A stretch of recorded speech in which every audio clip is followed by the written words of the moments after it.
You don't only need marks to make a mark in life. Remember that. तो हमेशा careers की जब बात आती है, फ्यूचर की क्या जॉब करेंगे वगैरह, work to your strengths not to your weaknesses. आपको अगर ट्रेडिशनल सब्जेक्ट्स में दिक्कत आ रही है तो आप ईजियर सॉफ्टर वोकेशनल सब्जेक्ट्स ले सकते हैं, और रेंज इतनी ज़्यादा है, क्लास 9 और 10 में 15 इस तरह के इलेक्टिव सब्जेक्ट्स हैं, ऑलराइट, और क्लास 11 और 12 में 30 से ऊपर है। और इन कोर्सेज की पता है खूबी क्या है कि दे आर प्रैक्टिकल, इसमें थियोरी ज़्यादा नहीं होती, तो आपको दिलचस्पी बन जाएगी अपने चॉइस से, और कहाँ पढ़ाई ख़त्म हो जाएगी आपको पता नहीं चलेगा।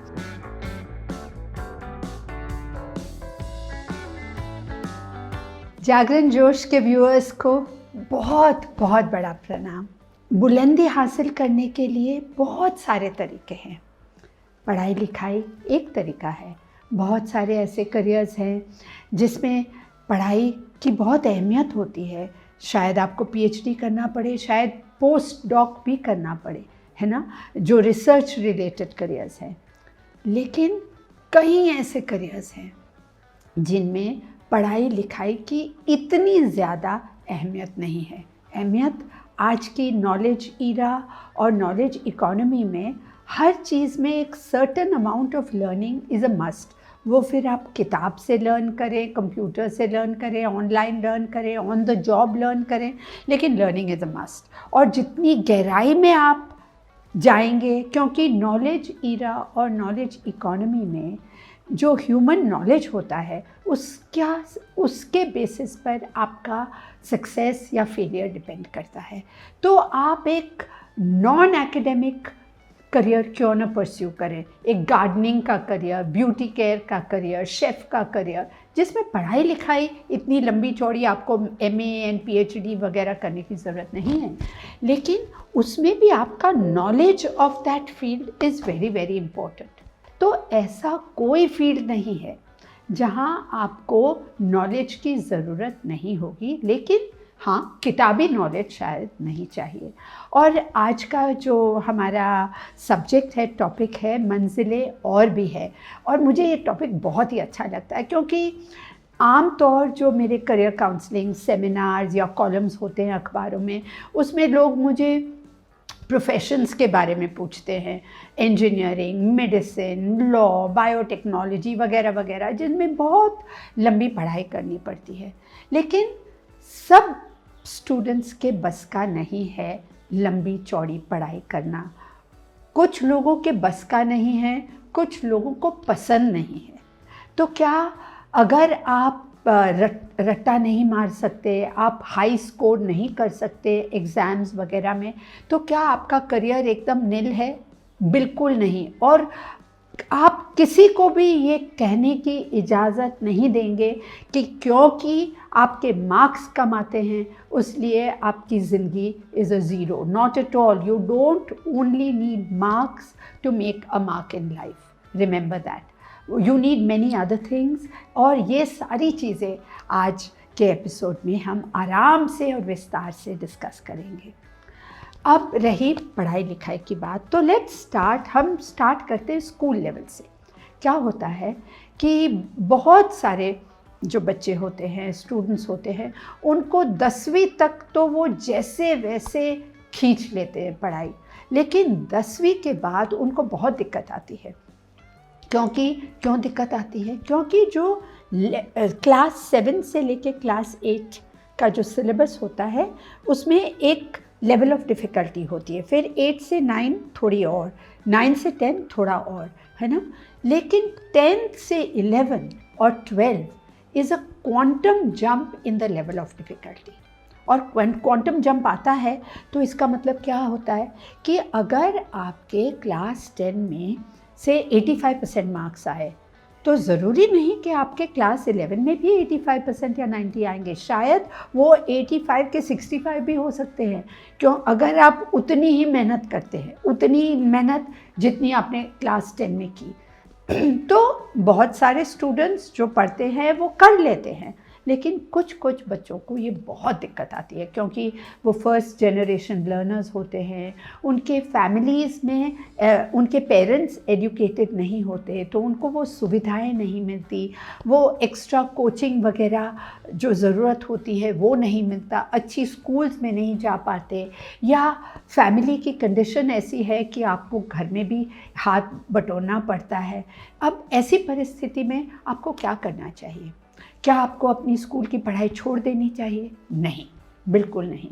अब पता है आपको कि CBSE जैसी बोर्ड जो सबसे बढ़िया बोर्ड माना जाता है, तो CBSE ने भी 30-35 ऐसे सब्जेक्ट्स इंट्रोड्यूस किए हैं, बोथ क्लास 9 एंड 10 लेवल पर और 11 एंड 12 लेवल पर, जो आप जिसको हम वोकेशनल सब्जेक्ट्स या सॉफ्टवेयर सब्जेक्ट्स कहते हैं। और ये वोकेशनल और सॉफ्टवेयर सब्जेक्ट्स भी ऐसे सोच समझ के इंट्रोड्यूस किए गए हैं कि इनके बाद भी आपको एकदम प्रोफेशनल लेवल का, ऑफिसर लेवल का जॉब तो नहीं मिल सकता, लेकिन एक एंट्री लेवल जॉब तो आपको मिल ही सकता है। और जॉब मिले या ना मिले, आपको एक इंट्रोडक्शन कैप्सूल फॉर्म में 2 साल के लिए मिलता है, जिससे आपको पता चलता है कि इस फील्ड में होता क्या है। फिर आगे आप उसको कितना परस्यू करते हैं वो आप पर डिपेंड करता है। तो अगर आपको लगता है कि जो नॉर्मल सब्जेक्ट्स हैं, इकोनॉमिक्स है, मैथमेटिक्स है, साइंस है, इवन हिस्ट्री, ज्योग्राफी, सोशियोलॉजी आपसे नहीं होता, या आप डिसलेक्सिक हैं या डिसकैल्कुलिक है, देयर आर दीज जिनको हम कॉमन पार्लांस में लर्निंग डिसेबिलिटीज़ कहते हैं। अब लर्निंग डिसेबिलिटीज़ जिसको होती है, ये IQ की बात नहीं है, ये एक न्यूरोलॉजिकल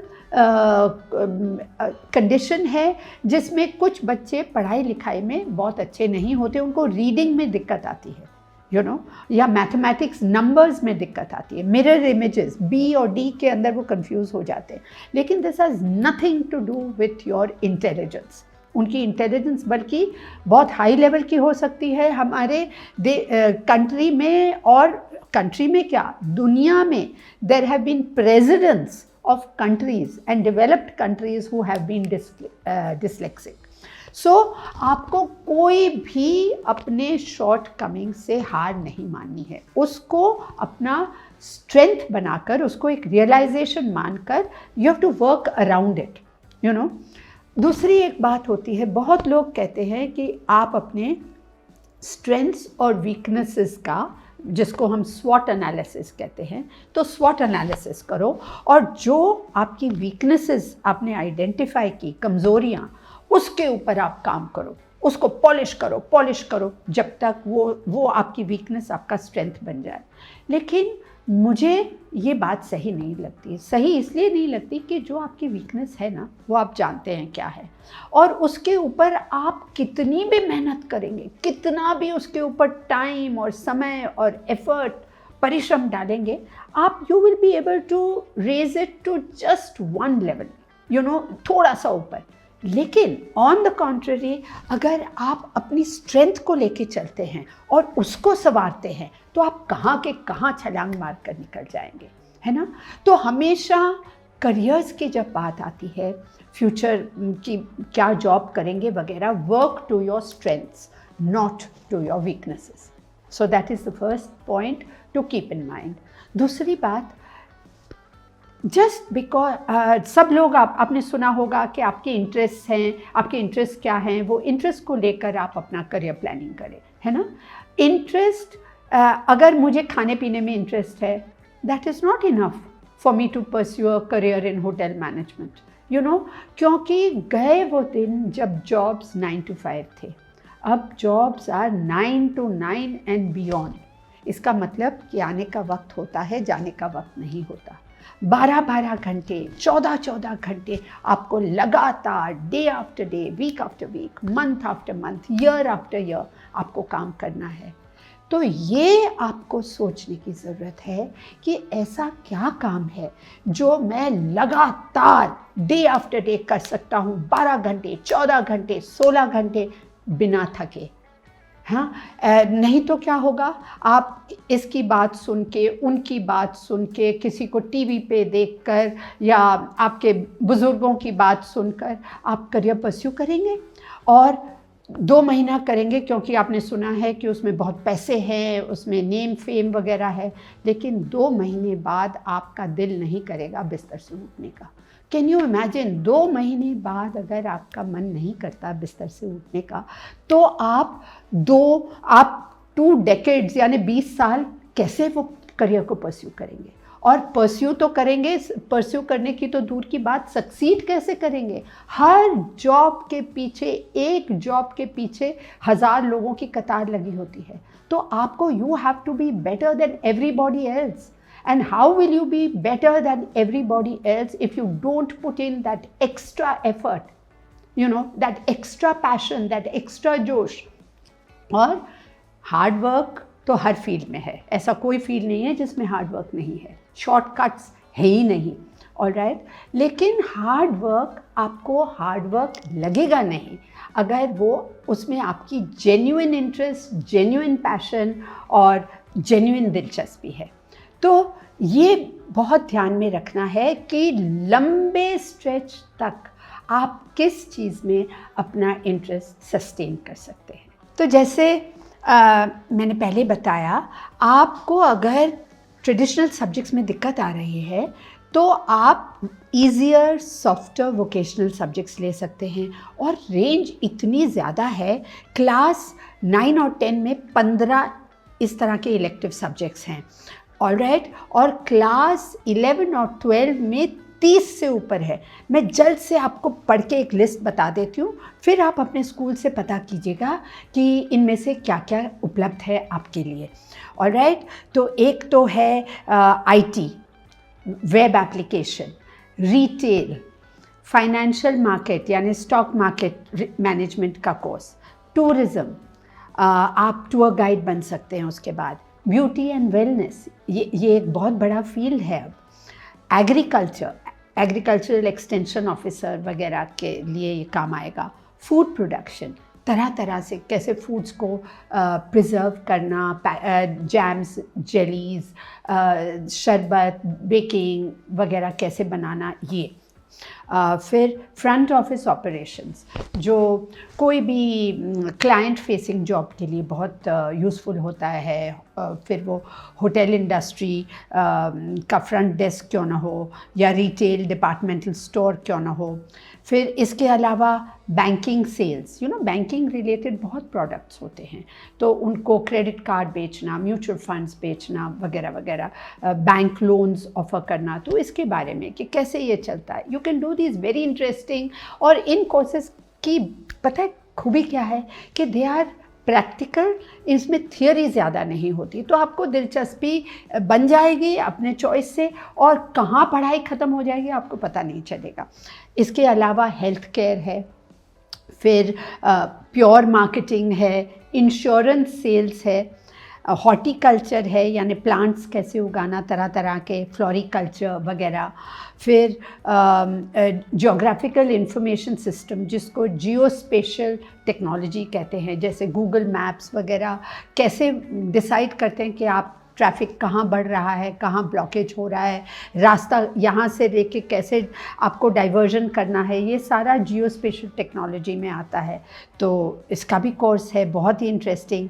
फिर इलेक्ट्रिकल टेक्नोलॉजी है, इलेक्ट्रॉनिक टेक्नोलॉजी है, मल्टीमीडिया है। मल्टीमीडिया यानी आपको एनिमेशन में जाना है, ग्राफिक डिज़ाइनिंग करना है, जैसे ये प्रोग्राम है, इस प्रोग्राम में आपको ये वीडियो भी दिख रहा है, उसके ऊपर सुपर्स भी दिख रहे हैं ना, टाइटल आ रहा है वगैरह वगैरह। तो ये सब मल्टीमीडिया में होता है, जिसमें साउंड भी होता है, वीडियो विजुअल्स भी होते हैं, टेक्स्ट भी होता है। इनको सबको कैसे अच्छी तरह से परो के एक इंस्टाग्राम, टीवी पे मैसेज बनाना, छोटा वीडियो बनाना या टिकटॉक पे बनाना वगैरह, ये सारा मल्टीमीडिया में आता है। इसके बाद कॉस्ट अकाउंटिंग एक फील्ड है, जिनको अकाउंट्स वगैरह में इंटरेस्ट है, तो ये भी एक सब्जेक्ट। आपको पता है ये सारी सब्जेक्ट स्कूल लेवल पर भी उपलब्ध है, और ये सारे कोर्सेज आप आगे भी, अगर आपको एक फ्लेवर मिल गया कि ये है, तो फिर आप डिसाइड कर लो कि अगर आपको 10वीं के बाद भी अगर ये परस्यू करना है, स्कूल नहीं जाना, तब भी आप ये कोर्सेज़ में डिप्लोमा लेवल के कोर्सेज़ कर सकते हैं, जिसके बारे में मैं last part of this program में आपको ये सब समझाऊंगी। पर इसी को आगे बढ़ाते हुए आप शॉर्ट हैंड अगर सेक्रेटरियल प्रैक्टिस करनी है तो कैसे डिक्टेशन लेना, उसको ट्रांसक्राइब कैसे करना, कैसे फॉर्मेट करना, बिजनेस कॉरेस्पॉन्डेंस किस तरह का होना चाहिए वगैरह। फिर अगर आप टेक्निकली ओरिएंटेड है, आपको हाथ से काम करने में बहुत मज़ा आता है, तो एसी एंड रेफ्रिजरेशन सर्विस, इन लोगों की ज़रूरत हमेशा हमेशा होती है, प्लम्बर्स की, इलेक्ट्रिशियंस की, एसी सर्विसिंग पीपल की। और इसमें आप कई गुना कमा सकते हैं एक कभी कभी एक इंजीनियर और मैनेजर के इक्विवेलेंट। तो आप ये सब कर सकते हैं। फिर मेडिकल डायग्नोस्टिक्स, जैसे आजकल ये कोविड है और इसमें टेस्टिंग करना है ना, कोविड की टेस्ट करनी है कि पॉजिटिव है कि नहीं, कि कोविड भी है कि और कुछ इन्फ्लुएंजा है, तो इसके लिए वी रिक्वायर पीपल जो who are called medical diagnosticians, okay, या मेडिकल लैब टेक्नीशियंस। तो इसके बारे में कोर्स है even at the school level and of course diploma level पर। फिर टेक्सटाइल डिज़ाइनिंग, फिर आर्ट, अगर आप पेंटिंग ड्राइंग वगैरह में इंटरेस्टेड है। फिर सेल्समैनशिप, आपको कोई भी फील्ड में सेल्स में, आप गंजे को कंघी अगर बेच सकते हैं तो आप बहुत सक्सेसफुल सेल्समैन बन सकते हैं। और ये सेल्स वगैरह कुछ इनमें करियर्स ऐसे हैं और कोर्सेज ऐसे हैं जो रिसेशन प्रूफ है, यानी कि रिसेशन हो, इकोनॉमिक रिसेशन हो या ना हो, सेल्समैन की ज़रूरत हमेशा होती है, शेफ़्स की ज़रूरत हमेशा होती है, मेडिकल लैब टेक्नीशियंस की ज़रूरत हमेशा होती है, टीचर्स की ज़रूरत हमेशा होती है। आप ये तो नहीं कहेंगे ना कि भाई अभी रिसेशन चल रहा है तो मैं अपना ग्रेजुएशन 2 साल बाद कर लूँगा, नहीं, वो तो आपको करना ही है। आपको अगर मेडिकल हेल्प चाहिए या टेस्ट, इन्फेक्शन लगा हुआ है, बीमार है, आपको टेस्ट करवाना है, तो आप रिसेशन हो या ना हो आपको टेस्ट करवाना ही है। तो these are all recession proof careers. और जहाँ ये बात आती है कि आजकल जो एक्सपर्ट्स हैं करियर्स के, वो कहते हैं कि 70% ऑफ टुडेज़ करियर्स, 70 जो प्रतिष्ठित करियर्स हैं ना, डॉक्टर, इंजीनियर वगैरह वगैरह, 70% of these careers will be defunct, means निकल चुके होंगे, इनकी ज़रूरत नहीं होगी, not in the next 10 years or 20 years, but maybe over the next 4 to 5 years. तो और अगर वो रहेंगे भी तो इनमें वैल्यू एडेड एडिशंस आपको चाहिए होंगे, नहीं तो ये जो काम एक आदमी जो 10 आदमी एक काम करते हैं वो एक रोबोट कर लेगा। तो robotics, artificial intelligence, nano technology, machine learning, ये सब के आने से ऑलरेडी कितने सारे जॉब्स अफेक्ट हुए हैं, लाखों की संख्या में, not in thousands and hundreds, लाखों की संख्या में। And not just internationally and not just in America वगैरह, but even in India, even in fields as critical as software development. क्योंकि पहले जो कोडिंग वगैरह होती थी जिसमें आपको ह्यूमन बीइंग ही चाहिए था ये कोडिंग करने के लिए, अब रोबोट चुटकी भर में कर लेता है। तो आप कोई भी फील्ड पकड़ें, आपको ये बहुत ध्यान में रखना है कि टेक्नोलॉजी से आप दोस्ती करें। डिजिटल ईरा है, आपको डिजिटल टेक्नोलॉजी से की फेमिलियरिटी होनी चाहिए। आपको इससे डरना नहीं है, ये नहीं डर के चलना है कि भाई रोबोट मेरी नौकरी ले लेगा तो फिर मैं क्या करूं, नहीं।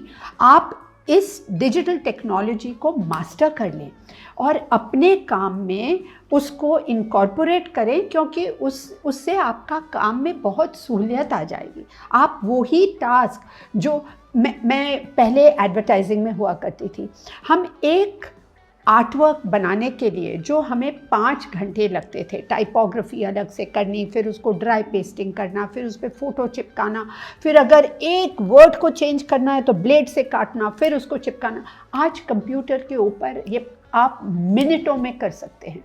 अगर आपने एक फ़ोटोग्राफ खींचा और आपको वो फ़ोटोग्राफ अच्छा नहीं लगा या फेस का टोन अच्छा नहीं लगा, जैसे मैं अभी बैठी हूँ, हाँ, आपको चेंज करना है मेरी आई का कलर, मेरे बाल का कलर, मेरी शर्ट का कलर, मेरा एंगल, चुटकी भर में आप डिजिटल टेक्नोलॉजी यूज़ करके ये कर सकते हैं। तो डिजिटल टेक्नोलॉजी इज़ अ दोस्त, नॉट एन एनिमी, और इसको आप कोई भी फील्ड में हैं, आपको इसको साथ साथ में सीखते रहना है। आपको कंप्यूटर प्रोग्रामिंग और सॉफ्टवेयर डेवलपमेंट करने की ज़रूरत नहीं है, but you should be IT savvy। Social media वगैरह आपको आना चाहिए, how to use computer tools देखिए ना आजकल, अगर आप स्कूल में हैं तो मोस्ट स्कूल्स का एजुकेशन आजकल ऑनलाइन चल रहा है। टीचर्स जो अभी तक चॉक और टॉक से पढ़ाते थे, वो अब ऑनलाइन टीचिंग कर रहे हैं, कितनी अच्छी तरह से कर रहे हैं, कितना फटाफट उन्होंने सीख लिया है। और बच्चे भी how well they have adapted to this technology. So अगर आपके मन में फियर नहीं है ना, तो आप बहुत अच्छी तरह से इसको इनकॉर्पोरेट करेंगे। लेकिन coming back to our this thing, आप मास मीडिया स्टडीज़ भी स्कूल लेवल पर कर सकते हैं, library and information science, fashion studies, yoga, early childhood care यानी नर्सरी वगैरह के बच्चों को, प्री नर्सरी बच्चों को कैसे रेज करना, वो सारा। आर्टिफिशियल इंटेलिजेंस इस साल नया कोर्स इंट्रोड्यूस किया गया है। तो इतने सारे आप लाइटर सब्जेक्ट्स भी स्कूल में ले सकते हैं। ओके, तो इससे अगर आप 12वीं कंप्लीट कर सकते हैं तो इससे अच्छा तो कुछ नहीं। लेकिन अगर आपके फैमिली की ऐसी परिस्थिति है कि 10वीं के बाद आप स्कूल नहीं जा सकते किसी कारण, या आपकी एकेडमिक आपके ऊपर ऐसा प्रेशर है कि आपको जल्द से जल्द कमाना है, तब भी आपके रास्ते खुले हैं।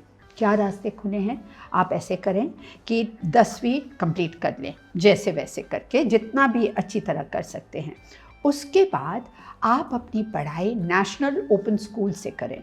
नेशनल ओपन स्कूल एक अल्टरनेटिव बोर्ड है हमारा, विश्व भर में ये एक बहुत ही बड़ा बोर्ड माना जाता है, हमारा इंडिया का नेशनल ओपन स्कूल बोर्ड। उसमें क्या है कि अगेन बहुत सारी वोकेशनल सब्जेक्ट्स हैं, फ्लेक्सिबल सब्जेक्ट्स हैं, और 11वीं और 12वीं ये 2 आप नेशनल ओपन स्कूल से कर सकते हैं। जिस आपको एनरोल करना है, इनके सपोर्ट क्लासेस भी होते हैं, वो भी आप कर सकते हैं साइड में शाम को।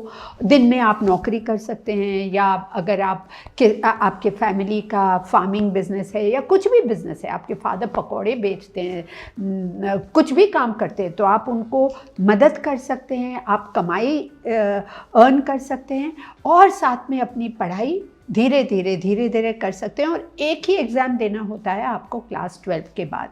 आपको जैसे स्कूल में हर सेमेस्टर में एग्ज़ाम देना होता है वगैरह वगैरह, टर्म एग्ज़ाम्स होती है, फाइनल एग्ज़ाम होता है, कुछ नहीं होता। इसमें आपको 12वीं में सीधा एग्ज़ाम देना है। और 12वीं का एग्ज़ाम भी पता है कितना इंटरेस्टिंग है। आप जो जितनी भी आपकी सब्जेक्ट्स हैं, 5 सब्जेक्ट्स 6 सब्जेक्ट्स जो भी हैं, आप एक सब्जेक्ट की तैयारी करें, और जब आपकी तैयारी हो गई तो आप उस सब्जेक्ट का एग्ज़ाम दे दें। ओके, अगर वो सब्जेक्ट का एग्ज़ाम अच्छा नहीं हुआ, आप फिर से दे दें, वो भी फैसिलिटी ऑफर्ड है। तो जैसे आपकी सब्जेक्ट्स की तैयारी होती जाती है, ये CBSE या स्टेट बोर्ड्स में उपलब्ध नहीं है। आपका जब फाइनल एग्ज़ाम होता है तो आपको जो शेड्यूल और टाइम टेबल है उसी के मुताबिक चलना है। लेकिन नेशनल ओपन स्कूल में you are free to choose when you take the examination। तो ये बहुत ही अच्छा ऑप्शन है, और इससे ना फ़ायदे बहुत हैं। क्यों?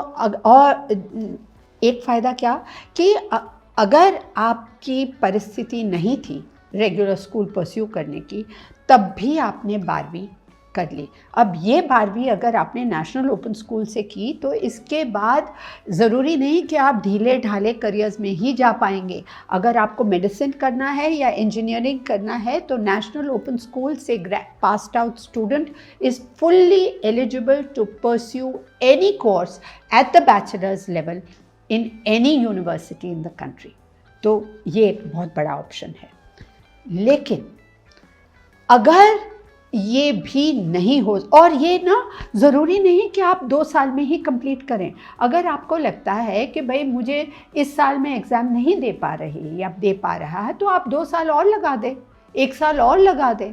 In the entire scheme of things, जहाँ आपका करियर 20 साल 30 साल शायद 35 साल, क्योंकि अब लाइफ स्पैन्स भी इंक्रीज़ हो गए ना, तो करियर्स भी लंबे खींच जाएंगे। तो जहाँ आपका करियर 30-35 साल का होगा, उसमें 1 साल इधर और 1 साल उधर कोई मायना नहीं रखता। सो इसको लेकर भी एक ये ऑप्शन आपके लिए बहुत अच्छा है। लेकिन कुछ बच्चे ऐसे होते हैं, स्टूडेंट्स ऐसे होते हैं, वो कहते हैं कि बस पढ़ाई पढ़ाई पढ़ाई नहीं करना या नहीं कर सकते, हमें प्रैक्टिकल चीज़ करने का शौक़ है। तो फिर आप क्या करेंगे? तो फिर भी आपके लिए बहुत अच्छा रास्ता है, वो है कि 10वीं के बाद आप पॉलिटेक्निक ज्वाइन करें। ठीक है, हर स्टेट, हमारे देश के जितने भी स्टेट्स हैं, हर स्टेट का एक बोर्ड ऑफ टेक्निकल एजुकेशन होता है। जैसे हमारे दिल्ली का बोर्ड ऑफ टेक्निकल एजुकेशन है, जिसके अंदर बहुत सारी पॉलिटेक्निक्स आती है, Aryabhatta polytechnic, Mirabai polytechnic, Pusa polytechnic वगैरह वगैरह। अब दिल्ली की पॉलिटेक्निक्स के लिए तो एक कॉमन एंट्रेंस एग्ज़ाम होता है और 40 आपके पास ऑप्शंस हैं डिप्लोमा लेवल पर, जो हम अभी डिस्कस करेंगे। ये पॉलिटेक्निक्स होते क्या हैं? Polytechnic is a parallel institution of learning, जिसमें प्रैक्टिकल एक्सपोजर और कंपोनेंट ज़्यादा होता है और थियोरी कम होती है। तो जो मैंने बताया ना कि हर स्टेट का ब्यूरो ऑफ टेक्निकल एजुकेशन होता है, तो और उसके अंदर हज़ारों पॉलिटेक्निक्स हैं। इनमें जो कॉस्ट ऑफ स्टडी है वो भी बहुत कम है। तो इट इज़ जैसे महंगी यूनिवर्सिटीज़ वगैरह की तरह नहीं है, बहुत ही साधारण फ़ीस से आप पॉलिटेक्निक का कोर्स कर सकते हैं। पॉलिटेक्निक के टिपिकल जो कोर्सेज़ होते हैं उनका ड्यूरेशन होता है 3 साल का। तो आपको डिप्लोमा मिलता है, तो diploma in electrical engineering, diploma in civil engineering, diploma in beauty care, diploma in fashion design, diploma in construction management, diploma in retail sales, diploma in culinary arts. इस तरह से 40-45 अलग अलग फील्ड्स, तो कोई ना कोई तो आपके इंटरेस्ट का होगा ही होगा। ट्रैवल टूरिज़्म होगा, इंटीरियर डिज़ाइन होगा, ज्वेलरी डिज़ाइन होगा, फुटवेयर डिज़ाइन होगा, कुछ भी। तो आप ये कर सकते हैं। सबसे अच्छी बात ये पॉलिटेक्निक्स की अब क्या है पता है आपको, कि सपोज़ आपने 10वीं के बाद सीधा पॉलिटेक्निक 3 साल का कोर्स किया ना, तो आपको जेईई देनी है, ना एंट्रेंस एग्ज़ाम्स की तैयारी करनी है, कुछ नहीं करना। हाँ, और 3 साल आपने कर लिया, उसके बाद आपको जॉब मिल जाएगा। अब जॉब के साथ साथ अगर आपका दिल किया कि नहीं मुझे तो आगे पढ़ना है, मुझे तो बीटेक करना है या बीई करना है, तो सीधा डिप्लोमा के बाद आपको lateral entry into BE and BTech programs मिलता है। तो आप second year of BE BTech program में जा सकते हैं। आपके जो डोमिसाइल में जो भी इंजीनियरिंग कॉलेजेस लैटरल एंट्री देती है, बल्कि आईआईटी जेईई भी आप दे सकते हैं अगर चाहे तो, और you can continue and do your BE BTech. तो ये एक ऑप्शन है। जो फ़िलहाल एक बहुत ही इंटरेस्टिंग ऑप्शन आया है वो ये है कि 10वीं के बाद आपने 12वीं तो नहीं की, आपने डिप्लोमा किया। अब डिप्लोमा करने के बाद आप सिर्फ एक इंग्लिश का पेपर क्लियर कर लेते हैं तो आपको 12वीं का सर्टिफिकेट मिल जाएगा। So you are now eligible to pursue any bachelor's degree should you wish subsequently. आपका कोई रास्ता बंद नहीं हुआ। तो देखिए आपके लिए कितने अवसर हैं। पॉलिटेक्निक्स के नीचे भी एक स्टेप है, वो है आईटीआई। आईटीआईज में कोर्सेज और भी थोड़े बेसिक लेवल के होते हैं, जैसे मेसनरी का, कारपेंट्री वगैरह, पेंटिंग वगैरह का काफ़ी कोर्सेज हैं। हर स्टेट में आईटीआईज होती है। अब आईटीआई का 1 साल का कोर्स होता है या 2 साल का कोर्स होता है। Food preparation technology, all these ITI में होता है। तो आप देख लीजिए आपके आसपास की कोई मान्य प्राप्त ITI हो. These are all government recognized. The other very important thing which I forgot to tell you is कि ये जो ITIs हैं, Industrial Training Institutes and Polytechnics हैं, अब पब्लिक प्राइवेट पार्टनरशिप के ज़रिए इनका इंडस्ट्रीज़ के साथ टाई अप है. तो जैसे एक कंपनी ले लो सीमेंस, तो siemens would have tied up with XYZ Polytechnic to offer specific courses in specific technologies. इसका मतलब क्या कि you get an industry validated course और उसके बाद आपकी एम्प्लॉयमेंट अपॉर्चुनिटी उतनी बेटर होती है, क्योंकि कभी कभी पहले के ज़माने में ये होता था कि पॉलिटेक्निक के कोर्सेज उन्होंने रिवाइज़ नहीं किए होते थे, तो इंडस्ट्री वाले कहते थे कि ये रेलेवेंट नहीं है हमारे रिक्वायरमेंट के लिए, हमें तो कैंडिडेट को फिर से ट्रेन करना पड़ रहा है। बट नाउ क्योंकि इंडस्ट्री पार्टनरशिप में सिलेक्शन टाइम पर भी पॉलिटेक्निक के साथ पार्टनर करती है to select the candidates and then to train them, उनका कोर्स सिलेबस करिकुलम वगैरह डिज़ाइन करने में, so then you are readily employable. इनके अलावा भी हमारा जो नेशनल स्किल डेवलपमेंट काउंसिल है, जिसके अंदर 30 से 35 स्किल सेक्टर्स, अलग अलग सेक्टर्स खुले हैं, automotive sector, education sector, teaching sector, craft sector, फलाना सेक्टर, ढीकना सेक्टर, तो और उसके नीचे हज़ारों स्किलिंग प्रोग्राम्स अवेलेबल है और बहुत सारे स्किलिंग प्रोग्राम्स बहुत किफ़ायती दाम में कर सकते हैं आप। बहुत सारे NGOs हैं जो ये स्किलिंग प्रोग्राम्स फ्री में ऑफ़र करती है, सरकार उनको फिर कॉम्पनसेट करती है जब आपका प्लेसमेंट हो जाता है तो। सो आप वो कर सकते हैं NGOs के थ्रू। प्लस जो बड़ी बड़ी इंफ्रास्ट्रक्चर कंपनीज़ हैं like Larsen and Toubro, DLF वगैरह वगैरह, GMR, तो ये लोग भी सारे स्किलिंग प्रोग्राम्स कराते हैं अपने अपने एरिया में, कंस्ट्रक्शन के एरिया में, सिविल इंजीनियरिंग के एरिया वगैरह वगैरह। तो ये भी आपके लिए ऑप्शंस है। लेकिन ऐसी कोई भी आपकी हॉबी हो या आपकी कला हो जो आपको मज़ा आता है, हाँ, क्रिएटिव हो, आप पढ़ाई लिखाई में अच्छे नहीं हो लेकिन क्रिएटिव हो, क्रिएटिविटी तो एक बहुत बड़ी गिफ्ट होती है। सपोज़ मुझे आप बेस्ट डिज़ाइन स्कूल में डाल दो लेकिन मुझ में वो नेचुरल एबिलिटी नहीं है, तो मैं तो एक एवरेज या मीडियोकर आर्टिस्ट बनूंगी। लेकिन अगर आप में क्रिएटिविटी है, नेचुरल फ्लेयर एंड क्रिएटिविटी है, तो आप तो कहाँ की कहाँ पहुँच जाओगे, है ना। और सबसे बढ़िया बात ये है क्रिएटिव करियर्स की कि ये जो हमने बात की कि artificial intelligence, nano technology, robotics 70% हमारे करियर्स को टेक ओवर कर देगी, रिडंडेंट बना देगी। Creative careers are amongst the few careers which will not be touched by robots. क्योंकि ये जो क्रिएटिव प्रोसेस होता है ह्यूमन माइंड में, वो इतना कॉम्प्लेक्स प्रोसेस है कि उसको रोबोट इजीली रेप्लिकेट नहीं कर सकता, at least not for the next 10 years। तो आपका करियर सेफ है। लेकिन जब हम सेफ्टी की बात करते हैं, आपको एक चीज़ ठान के चलना है कि करियर सिनारियो अब उसमें बहुत बदलाव आ चुके हैं। जैसे आपके फादर के वक्त में या ग्रैंडफादर के वक्त में ये था कि भाई जो एक प्रोफेशन आपने परस्यू किया वो रिटायरमेंट तक आप करते रहे, वो नहीं रहेगा। हर 4-5 साल बाद आपके करियर में बदलाव आएगा, चेंज आएगा, your career will be taken over and you will B forced by circumstances, situation, economy, technology to reinvent yourself, retrain yourself, etc. etc. So ये बहुत अनसर्टन सिचुएशन है। और अगर आप ये सोचते हैं कि नहीं, जब तक मैं 100% सर्टन नहीं और श्योर नहीं होऊंगा तब तक मैं आगे नहीं बढ़ूंगा, तो ये नहीं चलेगा। In the age of uncertainty you have to learn to navigate uncertainty and change. Change is going to be the only constant in the years to come. तो जो बंदा या बंदी चेंज को बर्दाश्त कर लेगा, चेंज को अपने एडवांटेज चेंज के साथ अपने आप को चेंज करेगा, अनसर्टनिटी को नेविगेट करेगा, वो ही आने वाले वक्त में सक्सेसफुल रहेगा। तो आपको you can start with anything. आप कोई भी करियर से शुरू कर लें, कोई भी कोर्स से शुरू कर लें, उसमें लग जाएं, डूब जाएं, डट जाएं और फिर काम करने लगे। जैसे आप काम करेंगे आपको एक्सपोजर मिलेगा, आपको नई चीज़ों के बारे में पता चलेगा, आपके करियर के इर्द गिर्द या अलग, आप उसके तरफ साथ साथ में वो करते जाएं, छोटे छोटे कोर्सेज करें।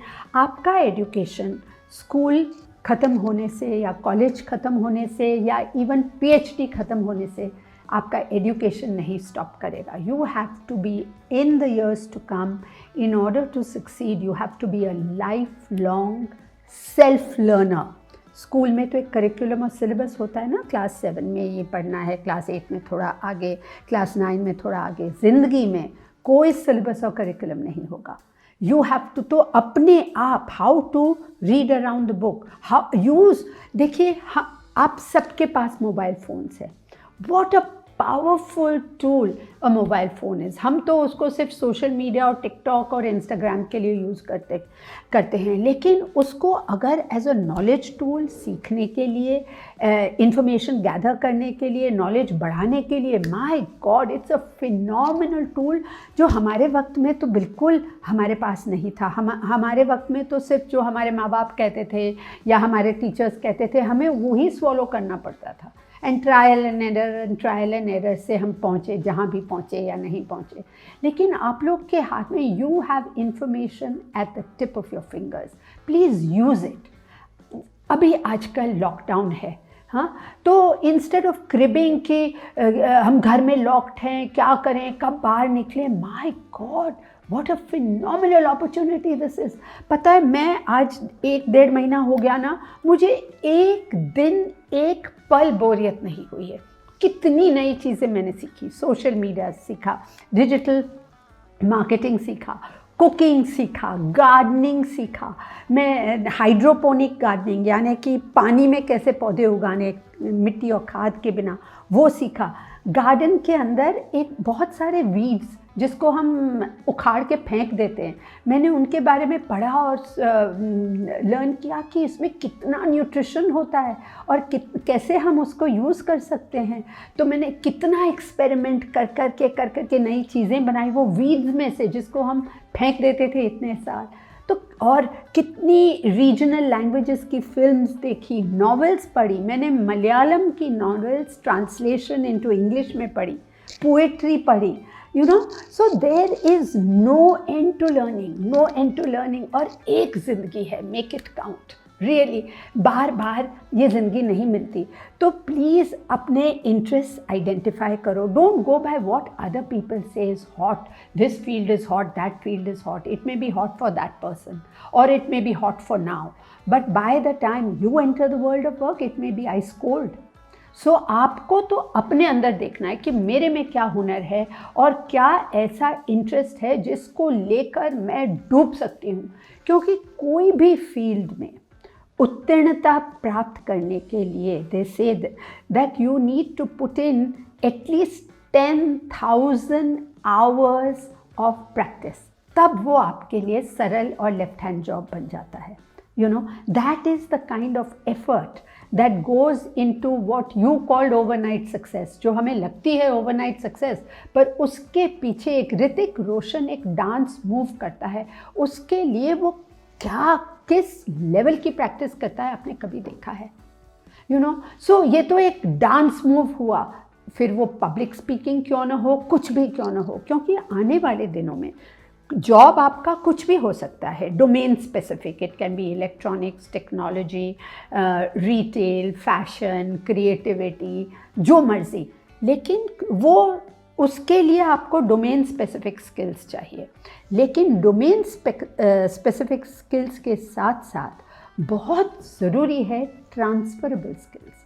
ट्रांसफरेबल स्किल्स क्या होता है? Your ability to communicate, your ability to negotiate, और कम्युनिकेशन यही नहीं होता है वन साइडेड कि आप बस झाड़ रहे हैं अंग्रेज़ी फूंफा मार के।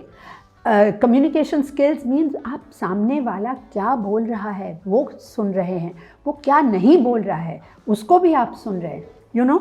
So this is communication skills.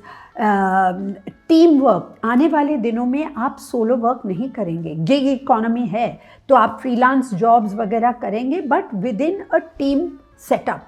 तो टीम के साथ कैसे काम करना है, how to share your achievements with a team, not hold all your success to your chest, ये सारी क्वालिटीज़ बहुत इंपॉर्टेंट। एंड स्टिकिंग पावर, बहुत बार हम चीज़ें छोड़ देते हैं just before we are about to test success. तो ये नहीं, आपको लगे रहना है, लगे रहना है, लगे रहना है। लगे रहोगे और आपका उसमें शौक़ होगा तो सक्सेस तो होगी ही होगी। तो ये तो बातें हम ऑन एंड ऑन कर सकते हैं। कोई भी आपका पैशन है उसको आप अपना प्रोफेशन बना सकते हैं, as long as people have a need for it, and then keep reinventing yourself, take care of others. You are not just अपना नाम, अपना काम, अपनी शोहरत, that is a very narrow way of looking at your career. आप इस देश के एक सिटीज़न हैं, तो क्या आप कर सकते हैं हमारे देश को बेहतर बनाने के लिए, ये आपको सोचना है। हमारे देश में जो इतने प्रॉब्लम्स हैं, 50 प्रॉब्लम्स हैं, आप 1 या 2 प्रॉब्लम को चुन लो और फिर आप सोचो कि मैं इन कौन से एक प्रॉब्लम को मैं कम कर सकती हूँ या कर सकता हूँ मेरे काम या मेरे प्रोफेशन से। तो आपका जो विज़न है ना, वो नैरो विज़न नहीं रहेगा, एक बड़ा विज़न रहेगा। आपका गोल बड़ा होगा, लाइफ साइज गोल होगा। तो फिर आपको जब इमीडिएट सक्सेस नहीं भी मिलेगी ना, तो आपका जोश बना रहेगा। तो इस नोट पर हम आज का प्रोग्राम ख़त्म करते हैं। आगे हम ज़रूर मिलेंगे, लेकिन जाते जाते मैंने आपके लिए अभी थोड़ी देर पहले मेरे 4-5 जो बहुत फेवरेट कोट्स हैं ना, वो मैंने लिख डाले हैं, तो I have to read those out for you. सबसे पहला ये है कि time is precious, waste it wisely. No, लोग कहते हैं ना time is precious, spend it wisely. I would say time is precious, waste it wisely. बहुत सोच समझ के वेस्ट कीजिएगा, खास करके आजकल के जो दिन और ये लॉकडाउन का पीरियड है। दूसरा, हम लोग सबको, मुझे तो खास करके स्टार्टिंग प्रॉब्लम होती है। We all have starting problem, एक बार स्टार्ट हो गए फिर तो चलते रहते हैं। तो सबसे मुश्किल पार्ट कोई भी चीज़, नई चीज़ शुरू करने का, नया कोर्स करने का, नया जॉब, नई चीज़ सीखने का, communication skills, public speaking, what ever, the start is what stops most people. So you're not the only one, it happens to all of us. बस start हो जाओ, आगे momentum will carry you forward. Okay? Next, excuses. We all make excuses. Make yourself stronger than your excuses. आपके excuses आपसे ज़्यादा strong नहीं होने चाहिए। इसके अलावा बॉक्सिंग गेम होती है ना, तो बॉक्सिंग में जब जो हारने वाला होता है ना, वो अपना तौलिया निकाल के फेंक देता है रिंग के अंदर। ओके, दैट मीन्स कि आई हैव एक्सेप्टेड डिफीट। लेकिन इसका एक इंग्लिश बहुत अच्छा कोट है, वो ये है, never throw in the towel, use it to wipe your sweat and keep moving on, है ना। And then be another thing, बहुत इम्पॉर्टेंट, कि लोग क्या कर रहे हैं, भीड़ क्या कर रही है, वो आपको ज़रूरी नहीं करना। Be careful when you follow the masses. Why? Because sometimes the M in masses is silent, है ना। तो masses का M निकाल दो तो asses रह जाता है। तो ये भी एक लिस्टिंग है। अपनी march to your own drummer. Okay? सारी दुनिया कुछ भी कहे, सबकी सुनो, करो अपनी। All right? Then last of all, doing what you like is freedom. Liking what you do is happiness. So on that very happy note, I'll sign off. I'm Parveen Malhotra. आगे मौका मिलेगा तो हम फिर मिलेंगे, और टॉपिक और careers के ऊपर बात करेंगे। तब तक read my columns, watch my TV shows. अगर कोई दिक्कत हुई, you want to know something, you want to contact me, feel free to do that. My organisation is called career guidance India. Bye.